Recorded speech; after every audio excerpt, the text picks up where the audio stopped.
දේශපාලන පක්ෂයක, ඒ කියන්නේ ශ්‍රී ලංකා පොදු ජන පෙරමුණට දේශපාලන අරමුණු වෙනුවෙන් වියදම් කරලා.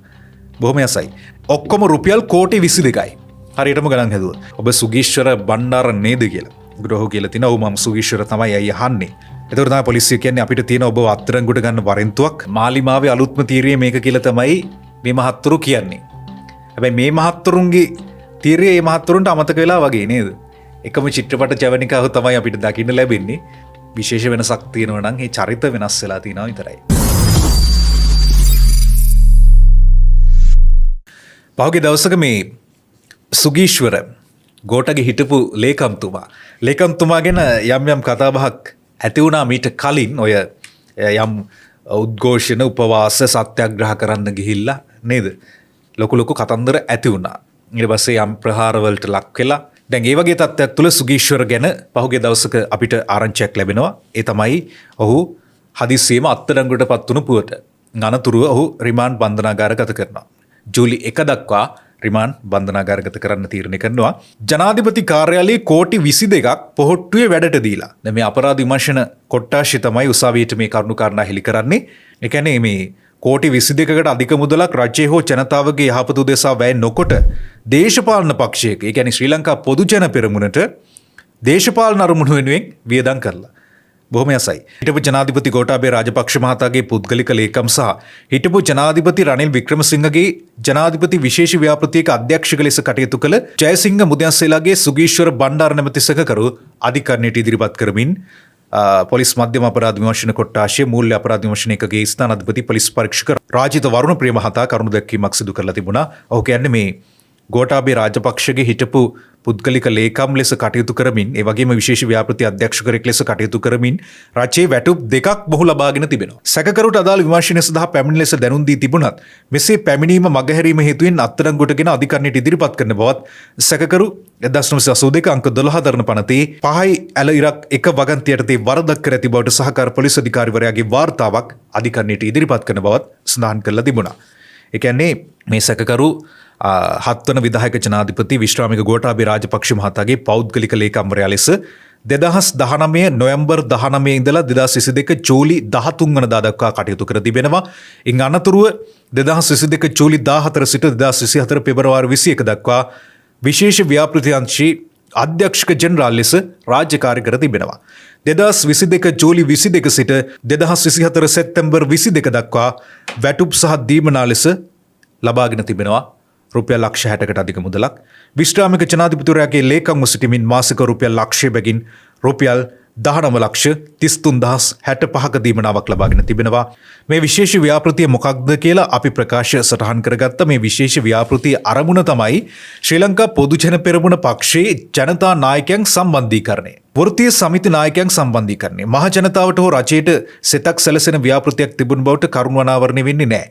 මේ ව්‍යාපෘති අධ්‍යක්ෂකවරුන් 22ක් කාර්ය මණ්ඩලය 135ක් මේ කාර්ය මණ්ඩලයට වැටුප් ගෙවලා තිනවා. එතනත් ලක්ෂ ගණනක මුදලක් වැය වෙලා තිනවා. ඔක්කොම රුපියල් කෝටි 22යි. හරියටම ගණන් හැදුවා.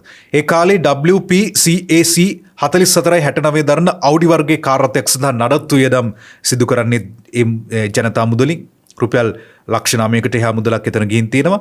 මේ කාලයේදී සැකකරු විදේශගතව තිබූ අතර ඒ සඳහා නිසි අනුමැතියක් හෝ ලබාගෙන නැහැ. මේ විදේශගත වීම සඳහා නිවාඩු අනුමත කර ගැනීම සිදු කර නොමැති වුණත් උක්ත කාලය සඳහා වැටුප් සහ දීමනා ලබාගෙන ඇති බවට සාක්ෂි අනාවරණය වෙනවා. ව්‍යාපෘතිය සංචිත වාහන සඳහා සතියකට රුපියල් 1,65,000 සිට රුපියල් 1,75,000ක් 2,65,000ක් ආදී ලෙස ඉන්ධන කූපන්පත් ලබා දී තිබූ අතර ඒවා සත්‍ය වශයෙන්ම භාවිතා වුණේද යන්න තොරතුරු සාක්ෂි නැහැ. එලෙසගත් කූපන් වල වටිනාකමත් මේ වෙනකොට ගණනය කර තිබෙනවා. ජනාධිපති කාර්යාලයේ 2023 වර්ෂයේ විශේෂ ව්‍යාපෘති අංශයේ වාර්ෂික ක්‍රියාකාරී සැලසුමේ පළමු අංගය ලෙස පවත්වා ඇත්තේ, يعني දක්වා ඇත්තේ ශ්‍රී ලංකා පොදු ජන පෙරමුණේ පාර්ලිමේන්තු මන්ත්‍රීවරුන්, ආණ්ඩුකාරවරුන්, පළාත් සභා පළාත් පාලන මන්ත්‍රීවරුන්, පක්ෂයේ සංවිධායකයන්, පොදු ජන පෙරමුණේ අනුබද්ධිත සංවිධානවල සමාජිකයන්, එහි වෘත්තීය සමිති නියෝජිතයන් සම්බන්ධීකරණය කිරීම. ඒ අනුව පෙනී යන්නේ සමස්ත 137ක් වන කාර්ය මණ්ඩලයේම දේශපාලන අරමුණු සඳහා කටයුතු කිරීමේ අංශයක් ලෙස ක්‍රියාත්මක වී ඇති බවයි. මේ අයටත් වැටුප් ගෙවලා තියෙනවා. ඒ කියන්නේ මුදල් වියදම් කරලා තියෙනවා මේ දේවල් වලට. මේ රජයේ මුදල් අවභාවිතයේ රජයේ ආයතන සංග්‍රහය මුදල් රෙගුලාසි උල්ලංඝනය කරමින් සිදු කරලා තියෙන්නේ. දණ්ඩ නීති සංග්‍රහය 386 389 403 වගන්ති උල්ලංඝනය කර තිබෙනවා. පොදු දේපල පනත උල්ලංඝනය කළ බවට සහකාර පොලිස් අධිකාරිවරයෙකුගේ වාර්තාවක් අද අධිකරණයට ඉදිරිපත් කරනවා. සැකකරු පොදු දේපල පනත යටතේ අප ලබා දී නොහැකි වරදක් සිදු කර ඇති බැවින් ලබන මාස 1 වෙනි දින දක්වා රක්ෂිත බන්ධනාගාර ගත කරන ලෙස පොලිසිය අධිකරණයෙන් ඉල්ලීමක් කරනවා.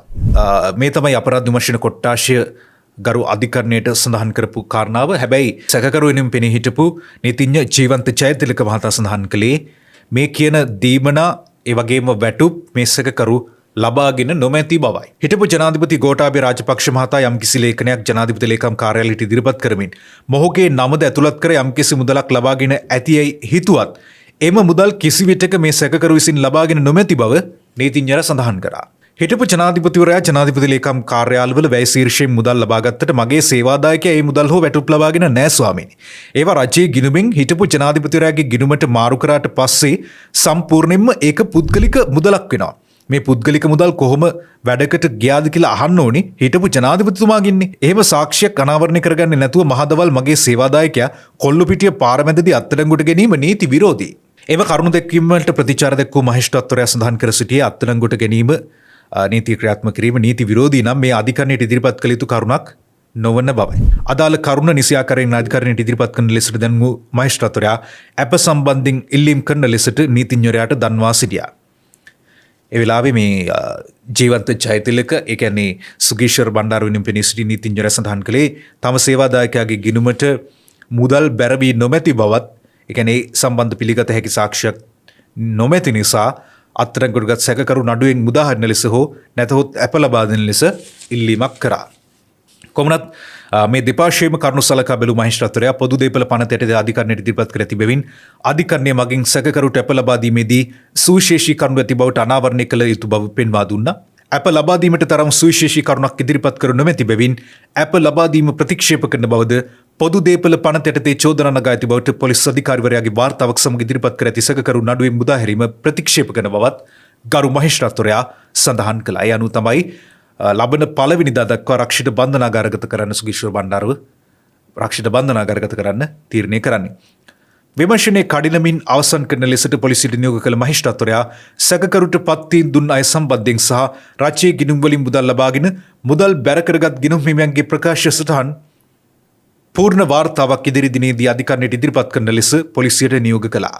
ඒ අනුව විමර්ශන ප්‍රගතිය ලබන 1 වෙනිදා ඉදිරිපත් කරන්න කියලත් දැනුම් දීමක් කරලා තියෙනවා. මේක තමයි ඒ කතාව. බලමු ඉතින් සුගීෂ්වර බණ්ඩාරට මොකද වෙන්නේ කියලා. මේ කියන විදිහට ජනාධිපති කාර්යාලයේ කෝටි 22ක් පොහොට්ටු වැඩටත් දීලා ඉන්ධන දීමනාත් ලබාගෙන ලේසි නෑ වැඩේ. තැන් දෙකකින් වැටුම් 2ක් ලබාගෙන. බොහොම හොඳයි.